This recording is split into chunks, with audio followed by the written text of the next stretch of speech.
bienvenue sur Télé Djibouti dans cette nouvelle édition de votre journal de 15h au sommaire de l'actualité. Le président de la République a donné son accord pour le principe d'une co-organisation de notre pays d'une réunion internationale sur l'éducation. Ismaël Omar Guelleh a reçu au palais présidentiel ce matin le président de l'ONG Éducation Relief Fondation. Le leader nord-coréen Kim Jong-un a supervisé l'essai d'une nouvelle arme tactique guidée avec une puissance ogive. Bon, je remercie de nous accueillir chez vous le chef de l'État Ismaël Omar Guelleh dans le cadre d'une cérémonie intervenue ce matin au Palais de la République et donné son accord pour le co-parrainage de notre pays d'une rencontre internationale dédiée à la promotion de l'éducation. La République de Djibouti va donc en janvier 2020 accueillir le troisième forum international pour l'éducation de l'ONG Éducation Relief Fondation.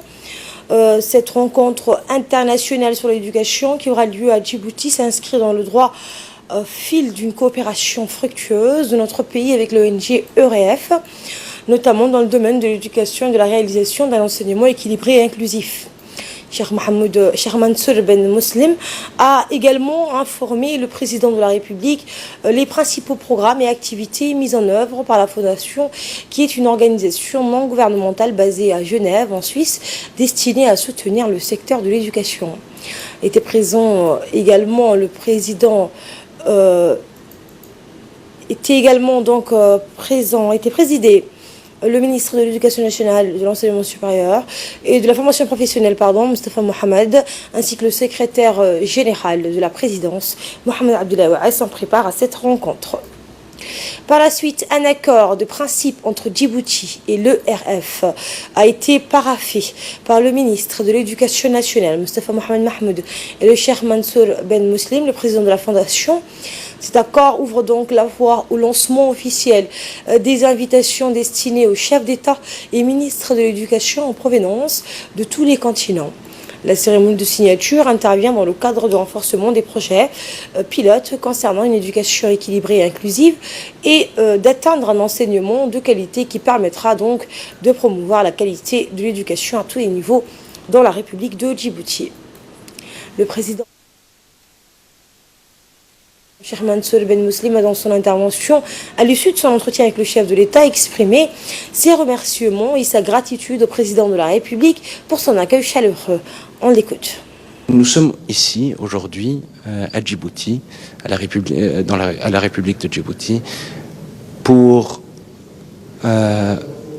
développer les relations de coopération que nous avons commencé avec la République de Djibouti depuis notre première visite officielle en janvier dernier sous l'invitation de son Excellence le ministre de l'Éducation nationale,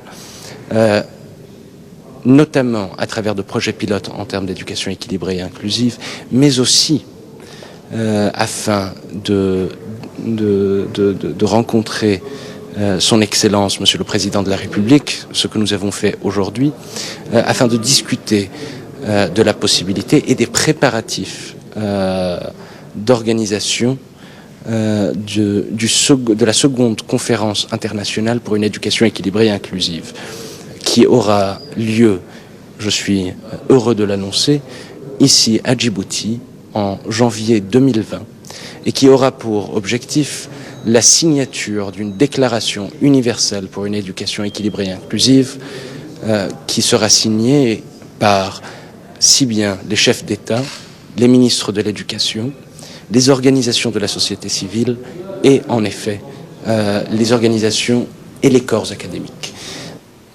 Vous l'aurez compris, le ministre de l'Éducation nationale a représenté la partie djiboutienne dans la signature de cette convention. Il nous fait le point sur cet accord. On l'écoute. De la visite, de la deuxième visite du président, c'est bien sûr d'annoncer officiellement au président de la République l'organisation de ce forum, du troisième forum pour une éducation équilibrée et inclusive. Et c'est tout à l'honneur de Djibouti d'organiser. Et Inch'Allah, donc la date est arrêtée, c'est Inch'Allah mois de janvier 2020.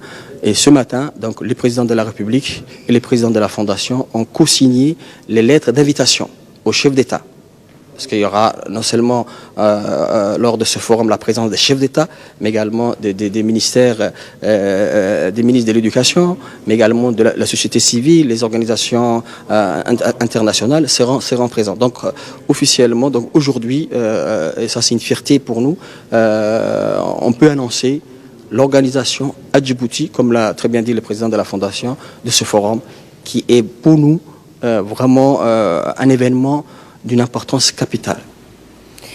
Également dans l'actualité, après Ali Sebi, le ministre des Affaires musulmanes, de la Culture et des Biens Warf, Momin Hassan Baleh, s'est rendu hier à Arta. Troisième étape donc d'une tournée dans la région de l'intérieur. Le ministre et les membres de sa délégation ont été accueillis chaleureusement par les autorités et les habitants de la ville d'Arta. Le ministre était à la tête d'une délégation, fort de plusieurs de ses principaux collaborateurs. Lors de ce déplacement, le ministre a parrainé la cérémonie de distribution de la zakat, de la 4e et dernière tranche des cotisations du parrainage de l'année 2018. Autre activité importante, toujours dans la ville d'Arta, le ministre Momin Hassan Baleh a par ailleurs procédé au lancement des travaux d'un atelier de sensibilisation sur la valorisation du patrimoine culturel immatériel national. Ces assises qui ont pour objectif d'inventorier les pratiques culturelles ancestrales avaient réuni des chefs coutumiers, des religieux, des artisans, des jeunes, des détenteurs de la tradition orale et d'autres acteurs des milieux traditionnels.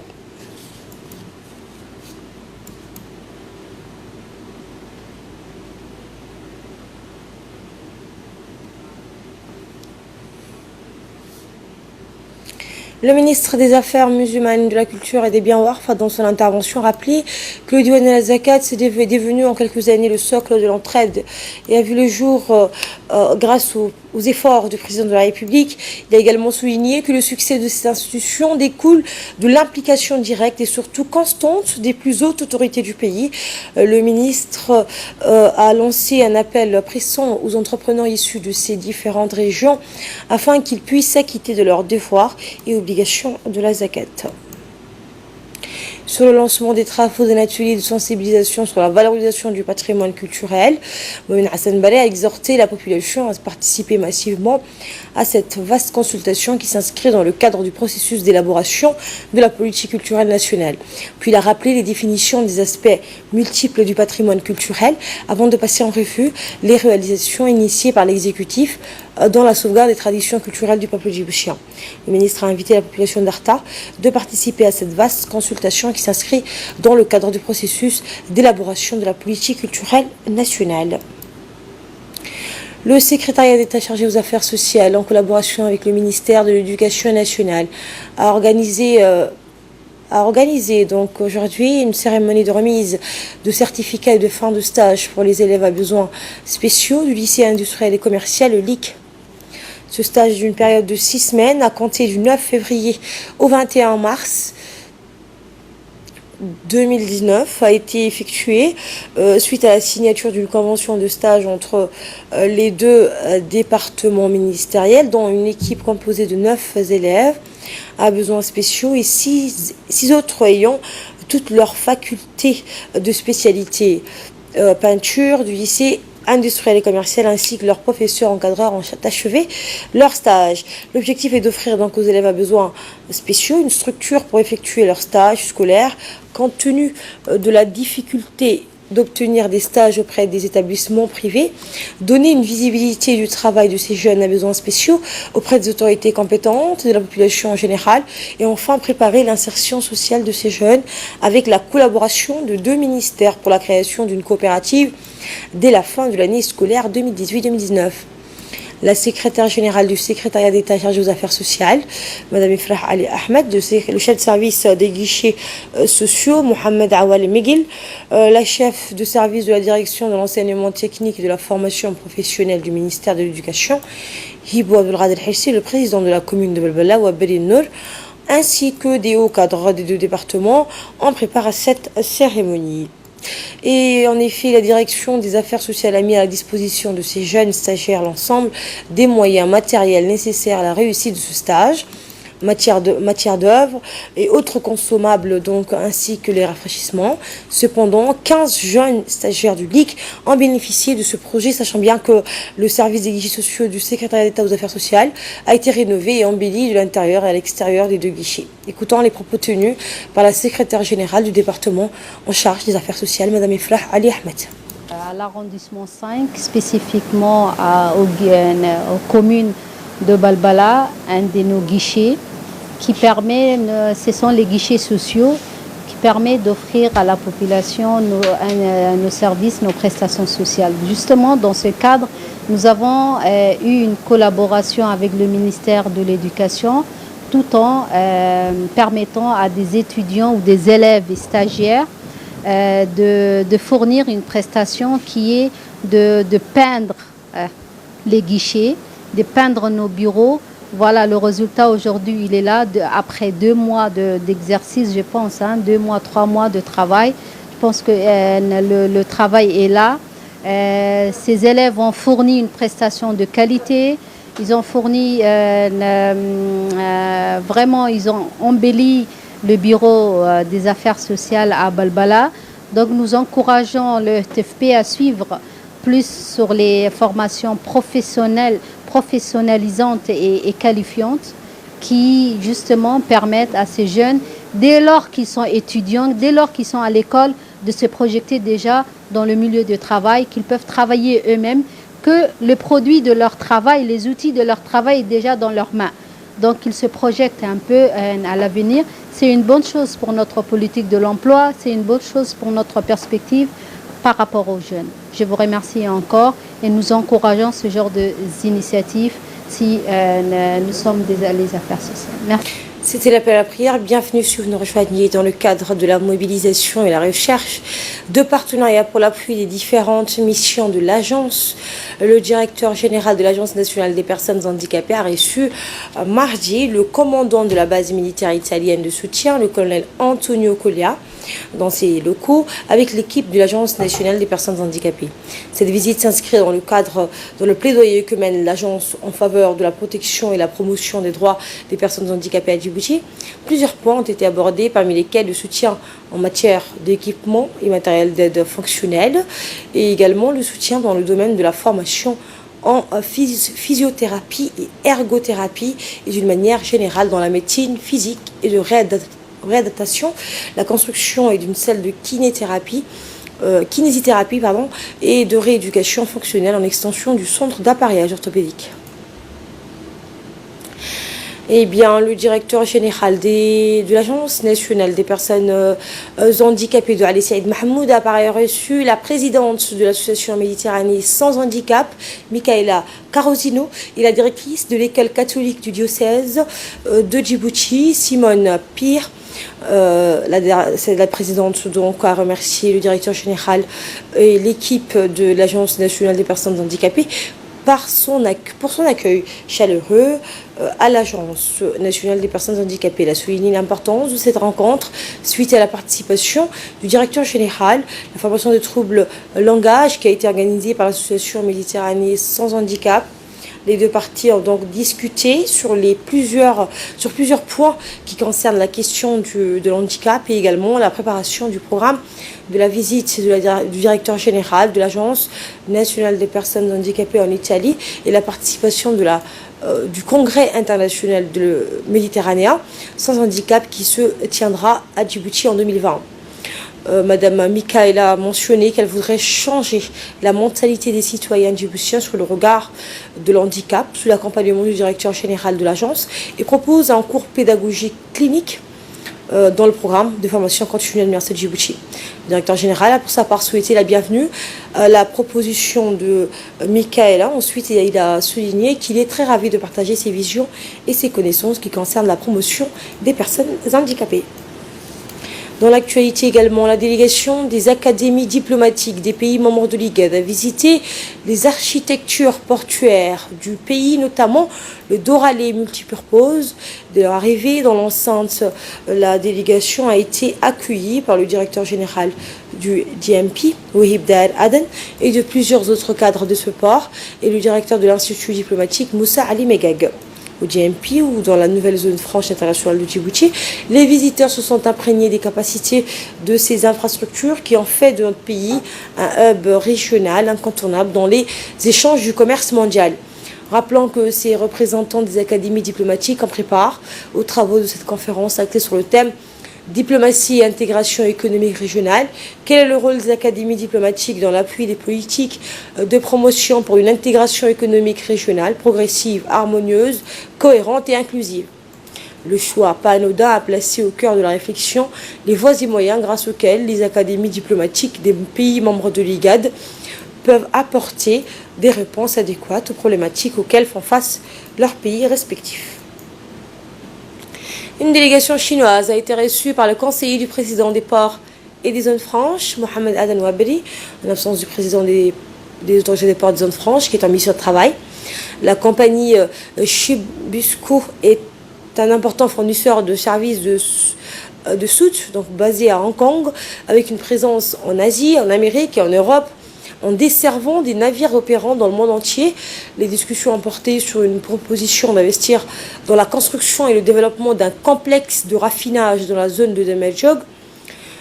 Cette société donc a l'intention de commencer avec un navire afin d'affiner le pétrole brut à faible teneur en soufre provenant d'Afrique de l'Ouest.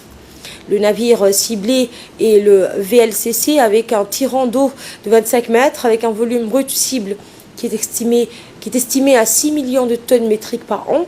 Dans la seconde phase, la construction d'une raffinerie à terre est prévue avec une capacité de production maximale de 20 millions de tonnes métriques par an. La raffinerie occupera le mur du quai de Demejog Multipurpose Port où se trouvent des produits raffinés, carburant à faible teneur en soufre. Le PIB du projet est estimé à 120 milliards de dollars. En préparant cette cérémonie, le directeur administratif Mohamed Ancher et le directeur de Djibouti Port Corridor, Rouad Warsama Mohamed. Et enfin, pour clore l'actualité nationale, les gendarmes de la brigade de recherche ont obtenu hier des renseignements faisant état de la détention des défenses d'éléphants par un vendeur d'articles artisanaux à la place Ménélique qui avait l'intention de les revendre. Aussitôt, une opération de transaction surveillée a été mise sur pied. Dans un premier temps, le numéro de téléphone du trafiquant présumé a été identifié. Ensuite, les gendarmes se sont fait passer pour des acheteurs potentiels, notamment des touristes étrangers, et ont négocié téléphoniquement avec ce dernier. Ayant mordu l'hameçon, le trafiquant a donné rendez-vous au faux touriste pour le rejoindre à son lieu de travail situé à la place Ménélique, en face de East Africa Bank. Le même jour, à la place des touristes étrangers qui l'attendaient, c'est les enquêteurs de la brigade de recherche appuyés par un groupe du GIGN qui se sont pointés au lieu du rendez-vous. Le trafiquant présumé a été interpellé et placé en garde à vue. La perquisition effectuée dans un local servant de stock pour la boutique dans laquelle il travaille a permis la découverte de 6 défenses d'éléphants ivoire, dont la taille varie entre 42 à 60 cm, une carapace de tortue de mer et 3 peaux de guépard. La personne impliquée dans ce trafic a été traduite aujourd'hui devant la justice pour répondre de ses actes. Le haut commandement de la gendarmerie informe le public que les gendarmes ne cesseront pas de traquer de jour comme de nuit les contrebandiers qui se livrent délibérément au trafic d'ivoire et de carapaces de tortues de mer en vue du respect de la protection des espèces en voie de disparition classifiées par l'UNESCO.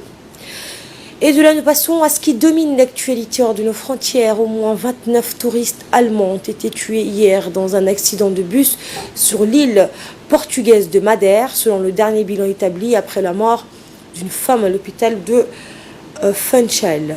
L'une des 28 blessées initialement dénombrées a fini par succomber à ses blessures. C'est ce qu'a annoncé dans la nuit d'hier le médecin Pedro Freitas lors d'une conférence de presse. Une cinquantaine de personnes voyageaient à bord de l'autocar lors de l'accident qui s'est produit dans la commune de Santa Cruz, située à l'est de la capitale de l'archipel. Parmi les morts figurent 11 hommes et 18 femmes.